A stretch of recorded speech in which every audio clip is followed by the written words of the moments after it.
இன்றைக்கி நம்ம வீட்டில் என்ன சமையல்? Hi hello, this is Teresa's grand kitchen. இன்றைக்கி 3rd ஆகஸ்ட் சண்டே. இன்றைக்கி சர்ச் மந்த்து தொடக்கன்றனால சர்ச் போயிட்டு இன்றைக்கி கம்யூனியன் சர்வீஸ் இருக்குது. அதனால் சர்ச் போயிட்டு இப்போ தான் வந்தோம். வந்துட்டு லேட் ஆகிடுச்சு நாங்கள் வந்து சமையல் பண்ணுறதுக்கு. இன்றைக்கி வந்து ஒயிட் புலாவ் மாதிரி பண்ணியிருக்கேன். கேஷ்யூ நட்லாம் போட்டு மட்டன் ஒயிட் புலாவ் மாதிரி பண்ணியிருக்கேன் நான். இது ரொம்ப நாள் ஆச்சு, இது சரி இது வேணும் அப்படின்னு சொல்லி வாரம் பிரியாணி செய்கிறதுனால வேண்டாம் அப்படின்னு சொல்லிட்டு இன்றைக்கி புலாவ் மாதிரி பண்ணியிருக்கேன் மட்டன் போட்டு. அப்புறம் நம்மளுடைய எப்போவுமே செய்கிற கத்திரிக்காய் கிரேவி பண்ணியிருக்கேன், தயிர் பச்சடி. அப்புறம் சிக்கன் அப்படியே தைப்பீஸோடு வாங்கி தந்தூரி பண்ணியிருக்கேன்.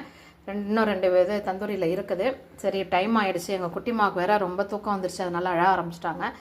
கண்டிப்பாக இந்த வீடியோ உங்களுக்கு பிடிச்சிருக்கும்னு நினைக்கிறேன். இந்த வீடியோ உங்களுக்கு பிடிச்சிருந்துச்சுன்னா லைக் பண்ணுங்கள், ஷேர் பண்ணுங்கள், சப்ஸ்கிரைப் பண்ணுங்கள். கண்டிப்பாக சப்ஸ்கிரைப் பண்ணிவிட்டு பாருங்கள். நிறைய பேர் சப்ஸ்கிரைப் பண்ணாமல் பார்க்குறீங்க.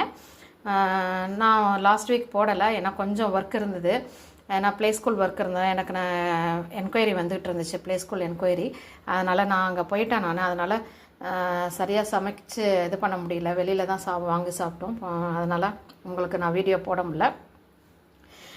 கண்டிப்பாக அந்த வீடியோ உங்களுக்கு பிடிச்சிருக்கும்னு நினைக்கிறேன். நீங்கள் இந்த கண்டிப்பாக இதோட வீடியோ வந்து நான் ஏற்கனவே இப்போ அப்லோட் பண்ணியிருக்கேன். நான் ஒயிட் புலாவ் மட்டனா சிக்கனான்னு தெரியல, நான் சொல்கிறேன், பார்த்துட்டு உங்களுக்கு நான் அதை வந்து அந்த லிங்க் அனுப்பி விட்றேன் உங்களுக்கு.